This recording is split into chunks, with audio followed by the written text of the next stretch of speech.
Hi everyone. ಇವತ್ತಿನ ಕ್ಲಾಸಲ್ಲಿ SSC MTS 2024ರಲ್ಲಿ ಬಂದಿರುವಂಥ ಫಸ್ಟ್ ಶಿಫ್ಟ್ ಇದು. ಓಕೆನಾ, ಅದರಲ್ಲಿ ಬಂದಿರುವ GK ಕ್ವಶನ್ಸ್ ಅನ್ನು ಸಾಲ್ವ್ ಮಾಡೋಣ. ಓಕೆ, ಈಗ ಆಲ್ರೆಡಿ KPSC ಆಲ್ರೆಡಿ 20ರಿಂದ 25 ಕ್ವಶನ್ಸ್ ಪೇಪರ್ ಆಲ್ರೆಡಿ ಸಾಲ್ವ್ ಮಾಡಿದ್ವಿ. ಹಂಗೆ ಎಲ್ಲ ಕ್ವಶನ್ ಪೇಪರ್ ನೋಡಿದಾಗ SSCಯಲ್ಲಿ ಬರೋ ಕ್ವಶನ್ಸ್ ಬಹಳ ಇಲ್ಲಿಗೆ ಕಾಪಿ ಪೇಸ್ಟ್ ಆಗ್ತವೆ ನಮಗೆ. ಓಕೆನಾ, SSCಯಲ್ಲಿ ಬರುವ ಕ್ವಶನ್ಸು ಸೆಂಟ್ರಲ್ ಅಲ್ಲಿ ಬಂದಿರುವಂತಹ ಕ್ವಶನ್ಸು ಮ್ಯಾಕ್ಸಿಮಮ್ ಆಗಿ ಅಲ್ಲಿ ಸಿಂಗಲ್ ಲೈನ್ ಏನ್ ಬರ್ತಿರ್ತವೆ ಆ ಕ್ವಶನ್ಸ್ ಎಲ್ಲ ಇಲ್ಲಿ ಸ್ಟೇಟ್ ಅಲ್ಲೂ ಕೂಡ ಕಾಪಿ ಆಗ್ತಿರ್ತವೆ, ಅಥವಾ ಆ ಟಾಪಿಕ್ ಆದ್ರೂ ಬರ್ತಿರುತ್ತೆ.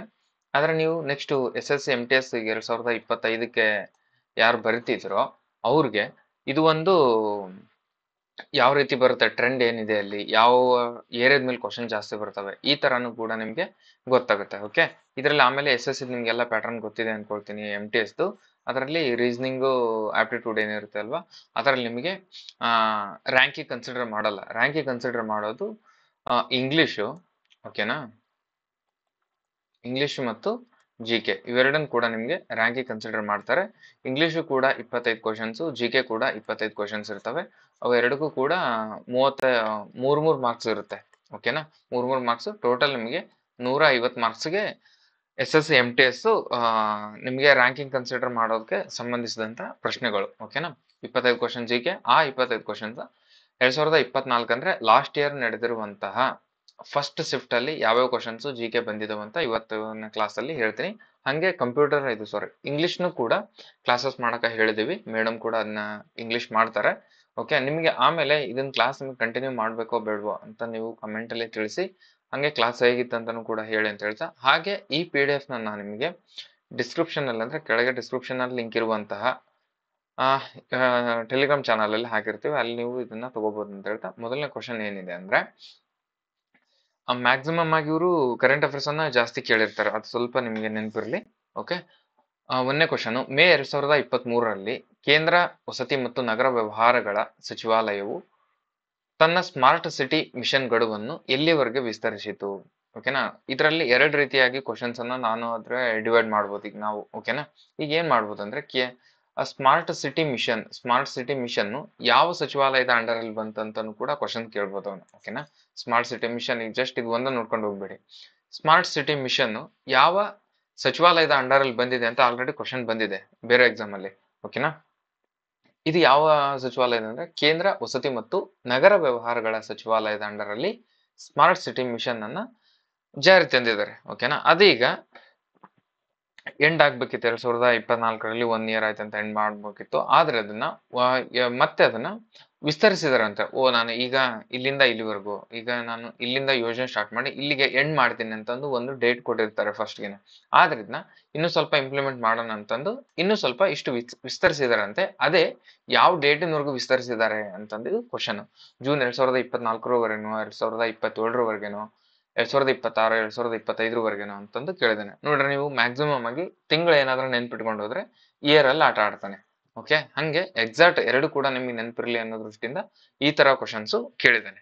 ಇದಕ್ಕೆ ಜೂನ್ 2024ರವರೆಗೂ ಸ್ಮಾರ್ಟ್ ಸಿಟಿ ಯೋಜನೆಯನ್ನ ವಿಸ್ತರಿಸಿದ್ದಾನೆ. ಓಕೆ, ನೆಕ್ಸ್ಟ್ ಎರಡನೇ ಕ್ವಶನ್, ಕೆಳಗಿನವರಲ್ಲಿ ಯಾರು 2022ರ, ಇದು ಎಕ್ಸಾಮ್ ನಡೆದಿರೋದು 2024ರದು. ಓಕೆ, ಕ್ವಶನ್ ಯಾವ ರೀತಿ ಬರುತ್ತೆ, ಯಾವಾಗ ಎಕ್ಸಾಮ್ ನಡೆದಿದೆ, ಕ್ವಶನ್ ಬಂದಿರೋದು ಯಾವ ವರ್ಷದ ಕೇಳಿದಾನೆ ಅದು ಕೂಡ ನೆನಪಿರ್ಲಿ ಅಂತ.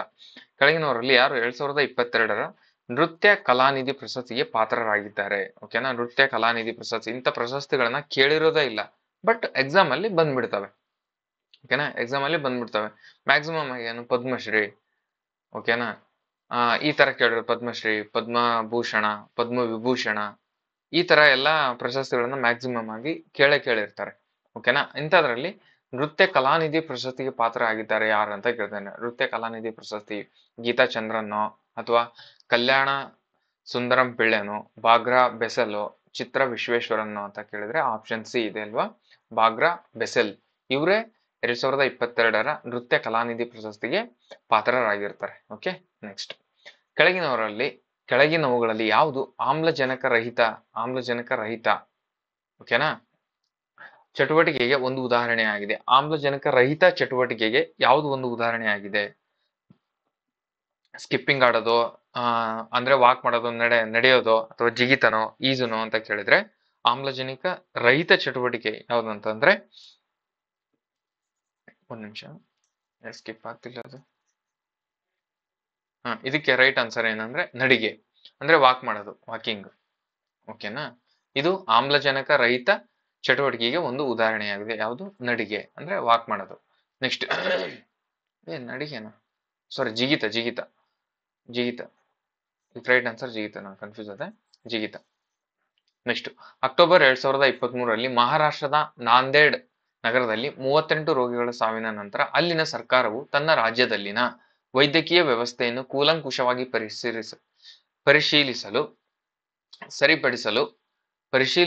ಸರಿಪಡಿಸಲು ಈ ಕೆಳಗಿನ ಯಾವ ಯೋಜನೆಯನ್ನು ಜಾರಿಗೊಳಿಸಲು ಯೋಜಿಸಿದೆ? ಅಂದ್ರೆ 2023 ಅಕ್ಟೋಬರ್ ಅಲ್ಲಿ, ಓಕೆನಾ, ಅಕ್ಟೋಬರ್ನಲ್ಲಿ ಮಹಾರಾಷ್ಟ್ರದ ಒಂದು ನಗರದಲ್ಲಿ, ನಾಂದೇಗಡ್ ಎಂಬ ನಗರದಲ್ಲಿ 38 ರೋಗಿಗಳ ಸಾವಿನ ನಂತರ, ಅಂದ್ರೆ ಅಲ್ಲಿ 38 ಜನ ರೋಗಿಗಳು ಸಾಯ್ತಾರಂತೆ. ಓಕೆನಾ? ಅದು ಯಾಕೆ ಸತ್ರು ಅದರದ್ದು ಸರಿಪಡಿಸಲು ಈ ಯೋಜನೆಯನ್ನ ನಾವು ಸ್ಟಾರ್ಟ್ ಮಾಡೋಣ ಅಂತಂದು ಸ್ಟಾರ್ಟ್ ಮಾಡಿದ್ರು. ಹಾಗಾದ್ರೆ ಆ ಯೋಜನೆ ಯಾವುದು ಅಂತಂದು ಕ್ವಶನ್ ಕೇಳಿದಾರೆ. ಇದು ಅಲ್ಲಿದು ಮಹಾರಾಷ್ಟ್ರದ್ದು. ನಾವು ಕರ್ನಾಟಕದಲ್ಲಿ ಎಕ್ಸಾಮ್ ಬರ್ತಿದ್ವಿ, ನಾವು ಕರ್ನಾಟಕದ ಬರುತ್ತೆ ಕ್ವಶನ್, ಆ ತರ ಇಲ್ಲ. ಓಕೆನಾ? ಮಹಾರಾಷ್ಟ್ರದ್ದು. ಈಗ SSC ಅಂದ್ರೆ ಅದು ಸೆಂಟ್ರಲ್ ಗೌರ್ಮೆಂಟ್, ಅಂದ್ರೆ ಕಂಪ್ಲೀಟ್ ಆಗಿ ಆಲ್ ಓವರ್ ಇಂಡಿಯಾದಲ್ಲಿ ಏನ್ ನ್ಯೂಸ್ ಆಗಿರುತ್ತೆ ಅದ್ರ ಬೇಸ್ ಮೇಲೆ ಕ್ವಶನ್ ಬರ್ತಿರ್ತವೆ ಅಂತ ನಿಮ್ಗೆ ಗೊತ್ತಾಗ್ಬೇಕು. ಈ ಸುಮ್ನೆ ನಾವು ಕರೆಂಟ್ ಅಫೇರ್ಸ್ ಅಂತ ಅಂದ್ರೆ ಅಂದ ತಕ್ಷಣ ಕರ್ನಾಟಕದ ರಿಲೇಟೆಡ್, ಕರ್ನಾಟಕ ಮ್ಯಾಗ್ಝಿನ್ ಓದ್ತೀವಿ ಅಂದ್ರೆ ಅದೇ ಬರುತ್ತೆ ನಮಗೆ. ಓಕೆನಾ? ಅದೇ ನಾವು ಓದ್ಕೊಂಡು ಹೋಗೋದ್ಕಿಂತ ಕ್ವಶನ್ ಯಾವ ರೀತಿ ಬರ್ತಿದೆ ಅಂತ ನಿಮಗೆ ಮನನ ಆಗ್ಬೇಕು ಅನ್ನೋ ದೃಷ್ಟಿಯಿಂದ ಹೇಳ್ತಿರೋದು. ಹಾಗೆ SSC ಗೆ ಸ್ಪೆಸಿಫಿಕ್ ಆಗಿ ನಾನು ನೋಡಿದ ಮಟ್ಟಿಗೆ, ಓಕೆನಾ, ಕೆಲವೊಬ್ರು ಮಾಡ್ತಿರ್ಬೋದು, ನನಗೆ ನೋಡಿದ ಮಟ್ಟಿಗೆ ನಮ್ಮ ಕರ್ನಾಟಕದಲ್ಲಿ ಅಷ್ಟೊಂದು ಜನ ಏನ್ ಕ್ಲಾಸಸ್ ಅಂತ ಜಾಸ್ತಿ ಏನ್ ಮಾಡ್ತಿಲ್ಲ. ಹಾಗಾಗಿ ನಾನು GK ಮತ್ತು ಇಂಗ್ಲಿಷ್ MTS ಇದು ಕವರ್ ಆಗೋ ರೀತಿ ಕಂಪ್ಲೀಟ್ ಇವು 2024ರಲ್ಲಿ ಎಷ್ಟು ಶಿಫ್ಟ್ ಆಗಿದಾವೆ ಅಂದ್ರೆ 66 ಶಿಫ್ಟ್ ಆಗಿದಾವೆ. ಅಂದ್ರೆ 66 ಪೇಪರ್ ಆಗಿದಾವೆ. ಇದ್ರು ನಾನು 66ನ್ನು ಕೂಡ ಸಾಲ್ವ್ ಮಾಡ್ಬೇಕಂತ ಅನ್ಕೊಂಡಿದ್ದೀನಿ. ಅದ್ರ ಮೇಲೆ ನಿಮ್ಮ ರೆಸ್ಪಾನ್ಸ್ ಮೇಲೆ ಡಿಪೆಂಡ್ ಆಗುತ್ತೆ. ಕ್ಲಾಸ್ ಮಾಡೋದು, ರನ್ ಮಾಡೋದು, ಅಥವಾ ಸ್ವಲ್ಪ ಮಾಡಿ ಸ್ಟಾಪ್ ಮಾಡೋದು, ಆಮೇಲೆ ನಮ್ಮ ಸ್ಟೇಟ್ಗೆ ಎಕ್ಸಾಮ್ಗೆ ಕ್ಲಾಸಸ್ ಮಾಡೋದು, ಆ ಥರ. ಓಕೆನಾ? ಇದು ಬೆಸ್ಟ್. ಓಕೆನಾ? ಜಾಸ್ತಿ ಎಕ್ಸಾಮು ಕಾಲ್ಫಾರ್ಮ್ ಕೂಡ ಆಗ್ತವೆ. ಅದೇ ಈಗ SSC ಒಳಗೆ ಅಂತ ಅಂದ್ರೆ ಇದು MTS ಅಷ್ಟೇ ಅಲ್ಲ, CHS ಅಲ್ಲಿ ಬರುತ್ತೆ, CGL ಬರುತ್ತೆ, ಅವೆಲ್ಲವೂ ಕೂಡ ಸೇಮ್ ಇದೇ ಪ್ಯಾಟರ್ನ್ ಅಲ್ಲೇ ಕ್ವಶನ್ ಬರ್ತಿರ್ತವೆ. ಓಕೆ, ಆ ದೃಷ್ಟಿಯಿಂದ ಕರ್ನಾಟಕದ ಹುಡುಗರು ಬಹಳ ಕಡಿಮೆ SSC ಓದೋದು. ಹಾಗಾಗಿ ಇದು ಒಂದು ಪ್ರಯತ್ನ ಆಗ್ಲಿ ಅನ್ನೋ ದೃಷ್ಟಿಯಿಂದ ಇದನ್ನ ಮಾಡ್ತಿದ್ದೀನಿ. ನಿಮ್ಗೆ ಯೂಸ್ ಆಗ್ತಿದೆ ಅಂತ ಭಾವಿಸ್ತೀನಿ. ಓಕೆ, ಈಗ ಮಹಾರಾಷ್ಟ್ರದ ಅಂತ ಕ್ವಶನ್ ಕೇಳಿದ್ದೀನಿ, ಮಹಾರಾಷ್ಟ್ರದ ನಂದಗಡದಂತ. ಇದಕ್ಕೆ ರೈಟ್ ಆನ್ಸರ್ ಏನಂದ್ರೆ ಮಿಷನ್ 2035, ವಿಷನ್ 2035 ಇದಕ್ಕೆ ರೈಟ್ ಆನ್ಸರ್, ವಿಷನ್.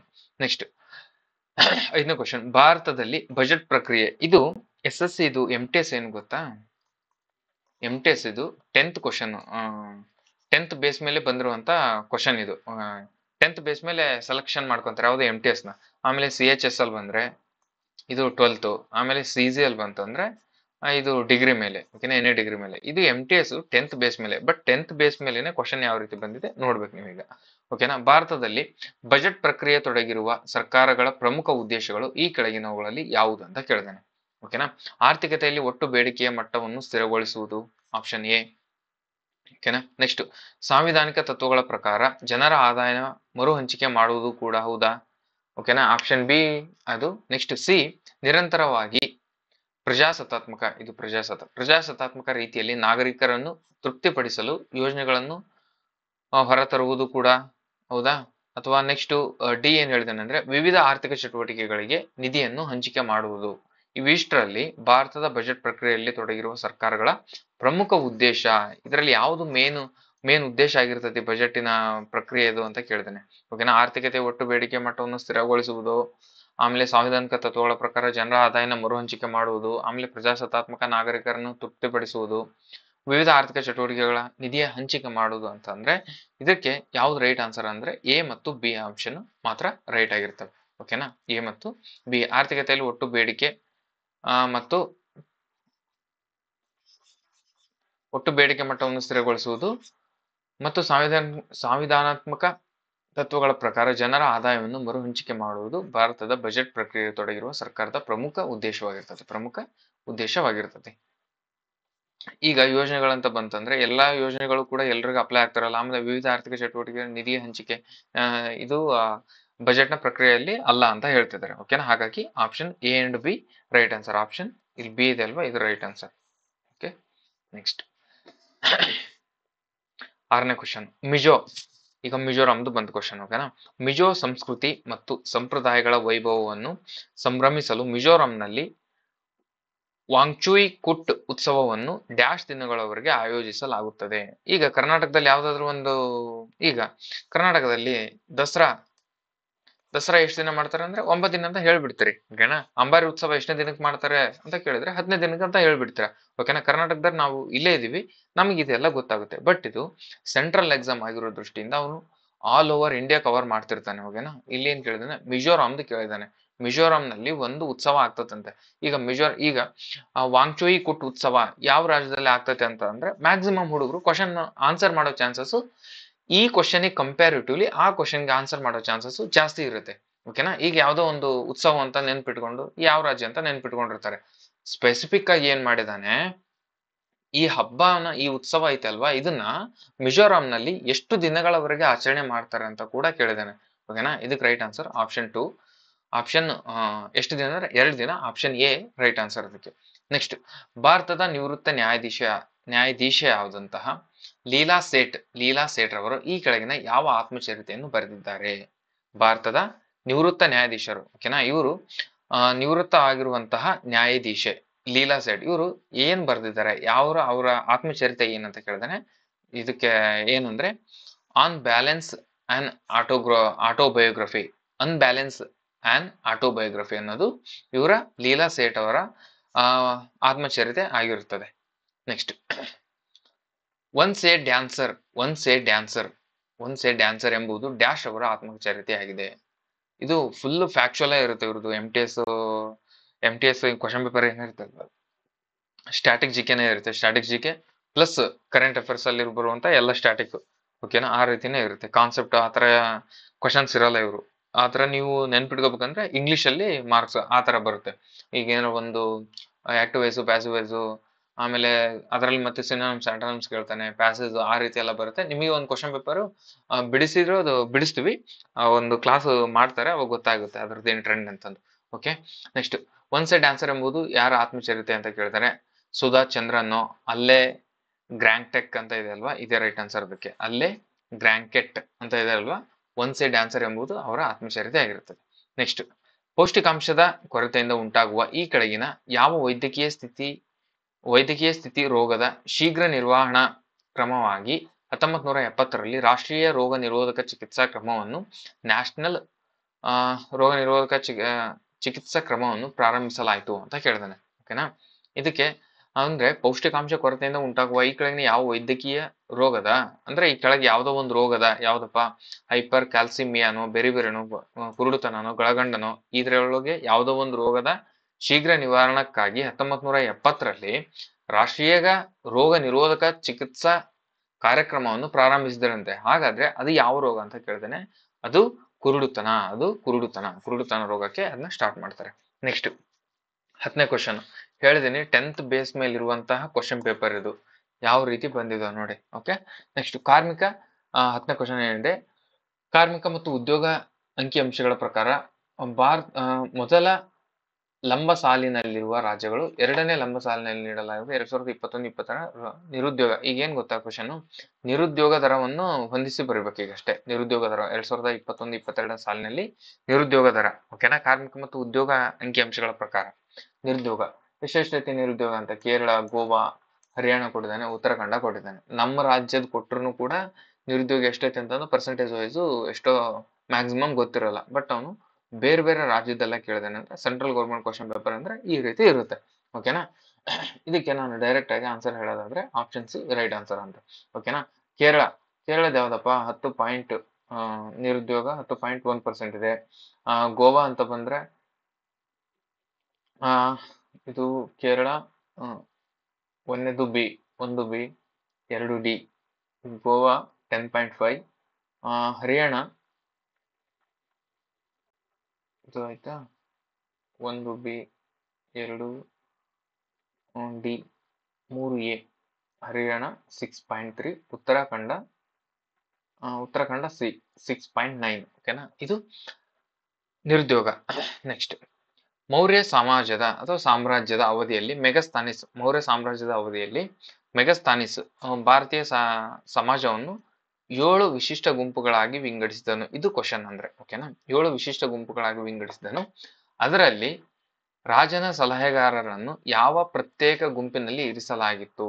ರಾಜನ ಸಲಹೆಗಾರರನ್ನು ಯಾವ ಪ್ರತ್ಯೇಕ ಗುಂಪಿನಲ್ಲಿ ಇರಿಸಲಾಗಿತ್ತು ಅಂದ್ರೆ, ಮೌರ್ಯ ಸಾಮ್ರಾಜ್ಯದ ಅವಧಿಯಲ್ಲಿ ಮೆಗಸ್ತಾನಿಸನು ಸಮಾಜವನ್ನು 7 ವಿಶಿಷ್ಟ ಗುಂಪುಗಳಾಗಿ ವಿಂಗಡಿಸ್ತಾನೆ ಅಂದ್ರೆ 1 2 3 4 5 6 7 ಇದ್ರೊಳಗೆ ಎಲ್ಲ ಸಪ್ರೇಟ್ ಮಾಡಿರ್ತಾನೆ. ಅದ್ರೊಳಗೆ ರಾಜನ ಸಲಹೆಗಾರರು ಎಷ್ಟನೇ ಗುಂಪಿನಲ್ಲಿ ಇರಿಸಿದ್ದಾರೆ ಅಂತ ಕೇಳಿದಾನೆ ಓಕೆನಾ. ಅದರಲ್ಲಿ ಯಾವುದು ಎಷ್ಟನೇದ ಅಂತ ಕೇಳಿದಾನೆ. ಇಂಥ ಕ್ವಶನ್ ಹೆಂಗ್ ಆನ್ಸರ್ ಮಾಡಕ್ಕಾಗುತ್ತೆ ಹೇಳಿ? ಅದಕ್ಕೆ ರೈಟ್ ಆನ್ಸರ್ ಏನಂದ್ರೆ 7ನೇ ಕ್ವಶನ್. ಅದಕ್ಕೋಸ್ಕರ ಕ್ವಶನ್ ಪೇಪರ್ನ ಸಾಲ್ವ್ ಮಾಡಿ ಅಂತ ಹೇಳೋದು ನಾನು ಯಾವಾಗ್ಲೂ. ಓಕೆ, 7 ಅದಕ್ಕೆ ರೈಟ್ ಆನ್ಸರ್. 12ನೇ ಕ್ವಶನ್. ಈ ಕೆಳಗಿನ ಯಾವ ಟೆನ್ನಿಸ್ ತಾರೆಯು getting a grip on my body my mind myself ಎಂಬ ಆತ್ಮಚರಿತೆಯನ್ನು ಬರೆದಿದ್ದಾರೆ? ಮತ್ತು ಆತ್ಮಚರಿತೆ ರಿಲೇಟೆಡ್ 3ನೇ ಕ್ವಶನ್ ಇದು. ಓಕೆ, ಯಾವ ಟೆನ್ನಿಸ್ ತಾರೆಯು? ಇದ್ರೊಳಗೆ ಯಾರೋ ಒಬ್ರು ಟೆನ್ನಿಸ್ ತಾರೆ, ಇವ್ರು 4 ಮಂದಿ ಟೆನ್ನಿಸ್ ತಾರೆ ಓಕೆನಾ. ಟೆನ್ನಿಸ್ ತಾರೆ ಅಂತ ಕೇಳಿದಾನಂದ್ರೆ ಆಪ್ಷನ್ ಎಲ್ಲ ಅವ್ರದ್ದು ಕೊಟ್ಟಿರ್ತಾನೆ, ನಿಮ್ಗೆ ಕನ್ಫ್ಯೂಸ್ ಆಗಲಿ ಅಂತಂದು. ಯಾವ ಟೆನ್ನಿಸ್ ತಾರೆಯು getting a grip on my body my mind myself ಎಂಬ ಆತ್ಮಚರಿತೆಯನ್ನು ಬರೆದಿದ್ದಾರೆ? ಯಾರಂತಂದ್ರೆ ಮೋನಿಕಾ ಸೆಲೆಸ್ ರವರು. ಅವರ ಆತ್ಮಚರಿತೆ ಯಾವ್ದಂದ್ರೆ, ಅವರು ಕ್ವಶನ್ ಹೆಂಗ್ ಕೇಳ್ಬೋದು ಅಂದ್ರೆ, ಮೋನಿಕಾ ಸೆಲೆಸ್ ಯಾವ ಆಟಕ್ಕೆ ಸಂಬಂಧಿಸಿದ್ದಾರೆ ಅಂತ ಕೇಳ್ಬೋದು. ಅವ್ರು ಯಾವ್ದಕ್ಕಂದ್ರೆ ಟೆನ್ನಿಸ್ಗೆ ಓಕೆನಾ. ಆಮೇಲೆ ಅವರ ಆತ್ಮಚರಿತೆ ಕೇಳಿದಾನೆ ಇವಾಗ. Getting a grip on my body my mind myself ಎಂಬ ಆತ್ಮಚರಿತೆಯನ್ನ ಬರೆದಿದ್ದಾರೆ ಅವರು. ನೆಕ್ಸ್ಟ್, 2021 ನವೆಂಬರ್ನಲ್ಲಿ ಗುಜರಾತಿನ ನಿರುದ್ಯೋಗ ದರ ಎಷ್ಟು? ಅವಾಗಲೂ ಕೂಡ ನಿರುದ್ಯೋಗದ ಬಗ್ಗೆ ಒಂದು ಕ್ವಶನ್ ಬಂತು, ಇದರಲ್ಲೂ ಕೂಡ ಮತ್ತೆ ನಿರುದ್ಯೋಗದ ಬಗ್ಗೆ ಕ್ವಶನ್ ಬಂದಿದೆ ಓಕೆನಾ.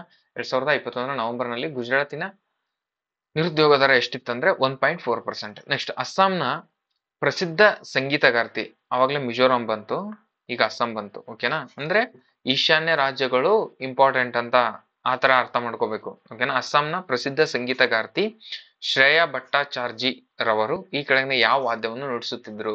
ಶ್ರೇಯಾ ಭಟ್ಟಾಚಾರ್ಜಿ ಅವರು ಯಾವ ವಾದ್ಯವನ್ನು ನುಡಿಸ್ತಾರೆ? ಪಿಟೀಲು, ಸಿತಾರ, ಕೊಳಲು, ತಬಲಾ ಅಂತಂದ್ರೆ ರೈಟ್ ಆನ್ಸರ್ ತಬಲಾವನ್ನ ನುಡಿಸ್ತಾರೆ ಅವರು.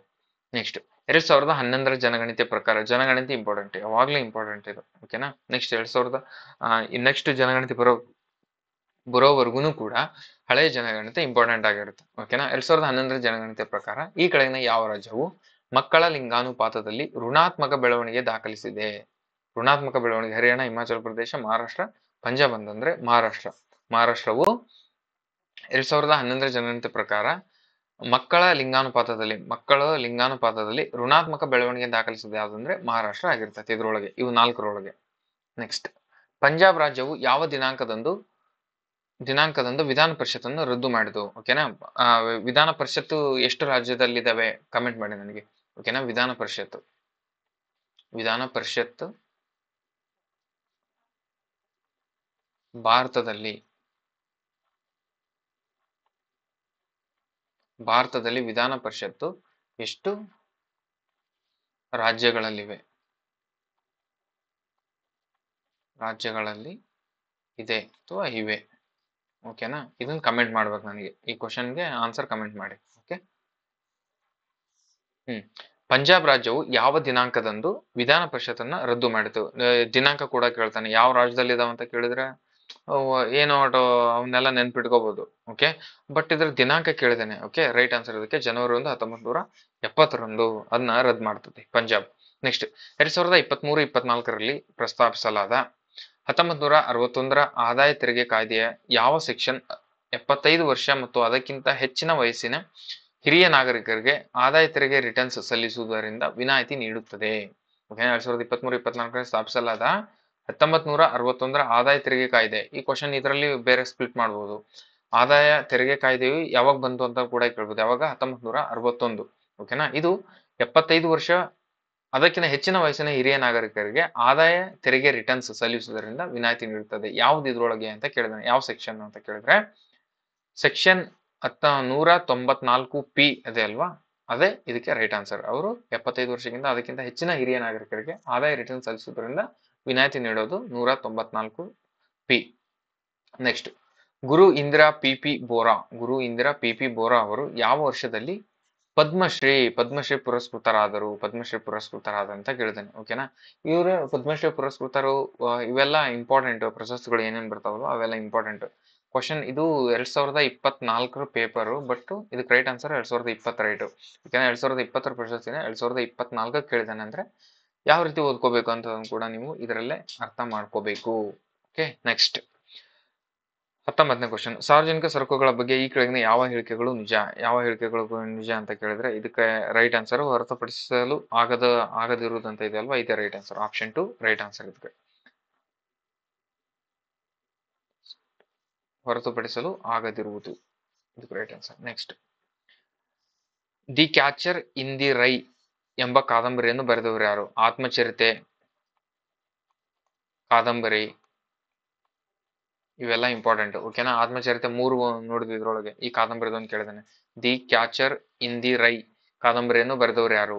ಅರ್ನೆಸ್ಟ್ ಹೆಮ್ಮಿಂಗ್ವೇನೋ, HP ವೆಲ್ಕ್ಷನೋ, ಮಾರ್ಕ್ ಟ್ವೈನ್ನೋ, ಸಾಲಿಮ್ಗರ್ ಅಂತ ಕೇಳಿದ್ರೆ ಇದಕ್ಕೆ ರೈಟ್ ಆನ್ಸರ್ JD ಸಾಲಿಮ್ಗರ್ ಅವರು ಏನ್ ಮಾಡ್ತಾರೆ ಅಂದ್ರೆ the catcher in the ray ಎಂಬ ಕಾದಂಬರಿಯನ್ನ ಬರೆದಿದ್ದಾರೆ.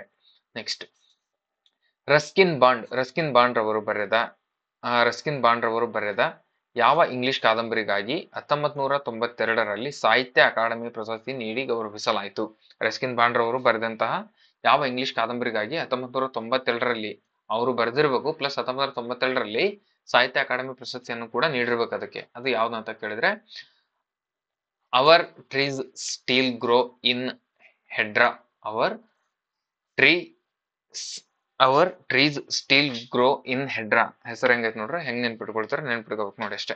ಓಕೆ, ನೆಕ್ಸ್ಟ್, ಜಾಗತಿಕ ಹಸಿವು ಸೂಚ್ಯಂಕ 2023ರಲ್ಲಿ ಶ್ರೀಲಂಕಾದ ಸ್ಥಾನವೆಷ್ಟು? ನಾವೇನ್ ಮಾಡ್ತೀವಿ ಅಂದ್ರೆ ಜಾಗತಿಕ ಹಸಿವು ಸೂಚ್ಯಂಕ ನಮ್ಮ ಭಾರತದಷ್ಟು ನೆನ್ಪಿಟ್ಕೊಂಡಿರ್ತೀವಿ. ಅಟ್ಲೀಸ್ಟ್ ಆಯ್ತು, ಭಾರತದ ಎಷ್ಟೈತಿ ಕಮೆಂಟ್ ಮಾಡಿ. ಓಕೆನಾ? ಭಾರತದ ಎಷ್ಟೈತಿ ಹಸಿವಿನ ಸೂಚ್ಯಂಕ ಎಷ್ಟೈತಿ ಅಂತ ಕಮೆಂಟ್ ಮಾಡಿ. ಬಟ್ ಇಲ್ಲಿ ಏನ್ ಕೇಳಿದಾನೆ, ಶ್ರೀಲಂಕಾದ ಕೇಳಿದ್ದಾನೆ. ಶ್ರೀಲಂಕಾದ ಸ್ಥಾನವೆಷ್ಟು ಅಂತ ಕೇಳಿದಾನೆ. ಇದಕ್ಕೆ ರೈಟ್ ಆನ್ಸರ್ 60. ನಮ್ಮ ಭಾರತದ ಕಮೆಂಟ್ ಮಾಡ್ಬೇಕು. ಓಕೆನಾ? ಜಹಾಜ್ ಮಹಲ್ ಎಂಬ ಜಹಾಜ್ ಅನ್ನೋದೊಂದು ಮಹಲ್ ಎಂಬ 2 ಜಲಾಶಯಗಳ ನಡುವಿನ ಸೊಗಸಾದ 2 ಅಂತಸ್ತಿನ ಹಡಗು ಅರಮನೆಯನ್ನು ಯಾರು ನಿರ್ಮಿಸಿದ್ದಾರೆ ಅಂದ್ರೆ ಸುಲ್ತಾನ್ ಪಿಯಾಸುದ್ದೀನ್ ಖಿಲ್ಜಿ ಅವರು ಜಹಾಜ್ ಮತ್ತು ಮಹಲ್ ಎಂಬ 2 ಜಲಾಶಯಗಳ ನಡುವಿನ ಸೊಗಸಾದ ಹಡಗು ಅರಮನೆಯನ್ನ ನಿರ್ಮಿಸಿದ್ದಾರೆ ಅಂತ. ಯಾರು? Sultan Ghiyasuddin Khilji. Next, foot fault ಎಂಬ ಪದವು ಈ ಕೆಳಗಿನ ಯಾವ ಆಟಕ್ಕೆ ಸಂಬಂಧಿಸಿದೆ? ಫುಟ್ ಫಾಲ್ಟ್ ಎಂಬುದು ಇದು ಟೆನ್ನಿಸ್ಗೆ ಸಂಬಂಧಿಸಿದೆ. ನೆಕ್ಸ್ಟ್, ಆಜಾದಿ ಕಾ ಅಮೃತ್ ಮಹೋತ್ಸವ್ ಅಧಿಕೃತ ಪ್ರಯಾಣವು ಪ್ರಾರಂಭವಾಗಿದ್ದು ಯಾವಾಗ? ಆಜಾದಿ ಕಾ ಅಮೃತ್ ಮಹೋತ್ಸವ್ ಯಾವಾಗ ಸ್ಟಾರ್ಟ್ ಆಯ್ತು ಅಂತ ಕೇಳಿದ್ದೇನೆ. 2021 ಮಾರ್ಚ್ 12, 2022 ಆಗಸ್ಟ್ 15, 2022 ಆಗಸ್ಟ್ 14, 2021 ಏಪ್ರಿಲ್ 14 ಅಂತ ಕೇಳಿದಾನೆ. ಇದಕ್ಕೆ ಆಜಾದಿ ಕಾ ಅಮೃತ್ ಮಹೋತ್ಸವ್ ಅಧಿಕೃತವಾಗಿ ಯಾವಾಗ ಪ್ರಾರಂಭವಾಯ್ತು ಅಂದ್ರೆ ಮಾರ್ಚ್ 12, 2021. ಓಕೆ, ಐ ಹೋಪ್ ಇದೆಲ್ಲ ನಿಮ್ಗೆ ಅರ್ಥ ಆಗ್ತಿದೆ ಅನ್ಕೊಳ್ತೀನಿ. ಪ್ರತಿದಿನ ಅದು ಒಂದು ಸ್ಲಾಟ್ ಅಲ್ಲಿ 25 ಕ್ವಶನ್ ಇರ್ತವೆ. GK 25, English 25. ಓಕೆನಾ? ಹಾಗಾಗಿ ಇವತ್ತು ಒಂದೇ ಶಿಫ್ಟ್ ಅಲ್ಲಿ ಇರುವಂತ 25 ಕ್ವಶನ್ ನಾನು ಸಾಲ್ವ್ ಮಾಡಿದ್ದೀನಿ. ನಾಳೆ ಮತ್ತೆ ನಿಮ್ಮ ರೆಸ್ಪಾನ್ಸ್ ನೋಡ್ಕೊಂಡು ಕಂಟಿನ್ಯೂ ಮಾಡೋ ಚಾನ್ಸಸ್ ಇರುತ್ತೆ. ಓಕೆ, ಇಂಗ್ಲಿಷ್ ಕೂಡ ಬರ್ತವೆ ಕ್ಲಾಸಸ್ ಇದ್ರದ್ದು MTS. ಓಕೆ, ಈಗ ನಮಗೆ 2 ಕ್ವಶನ್ ಕೊಟ್ಟಿದ್ದೀನಿ ನಿಮಗೆ ನಾನು. ಜಾಗತಿಕ ಹಸಿವು ಸೂಚ್ಯಂಕದಲ್ಲಿ ಭಾರತದ ಸ್ಥಾನ ಎಷ್ಟಂತ ಕೇಳಿದ್ದೀನಿ. ಇನ್ನೊಂದು ಯಾವ್ದೋ ಕ್ವಶನ್ ಹೇಳಿದ್ನಲ್ಲ, ಅದು ಒಂದು ಭಾರತದಲ್ಲಿ ಎಷ್ಟು ರಾಜ್ಯಗಳಿಗೆ ವಿಧಾನ ಪರಿಷತ್ ಇದೆ ಅಂತಂದು ಹೇಳ್ಬೇಕು. ಆಮೇಲೆ ಹಸಿವು ಸೂಚ್ಯಂಕದಲ್ಲಿ ಭಾರತದ ಸ್ಥಾನ ಎಷ್ಟೈತೆ ಅಂತ ಹೇಳ್ಬೇಕು. ಓಕೆನಾ? ಇವತ್ತು ಅವೆರಡು ಕ್ವಶನ್ಗೆ ನೀವು ಕಮೆಂಟ್ ಮಾಡಿ. ಹಾಗೆ ಕ್ಲಾಸ್ ಹೇಗಿತ್ತು ಅಂತಾನು ಕೂಡ ನಾನು ತಿಳಿಸಿದ್ರೆ ನೆಕ್ಸ್ಟ್ ಕ್ಲಾಸ್ ಮಾಡೋಕೆ ನನಗೆ ಮೋಟಿವೇಶನ್ ಸಿಗುತ್ತೆ ಅಂತ ಹೇಳ್ತಾ ಇವತ್ತಿನ ಕ್ಲಾಸ್ನ ಇಲ್ಲಿ ಎಂಡ್ ಮಾಡ್ತಿದ್ದೀನಿ. Thank you very much.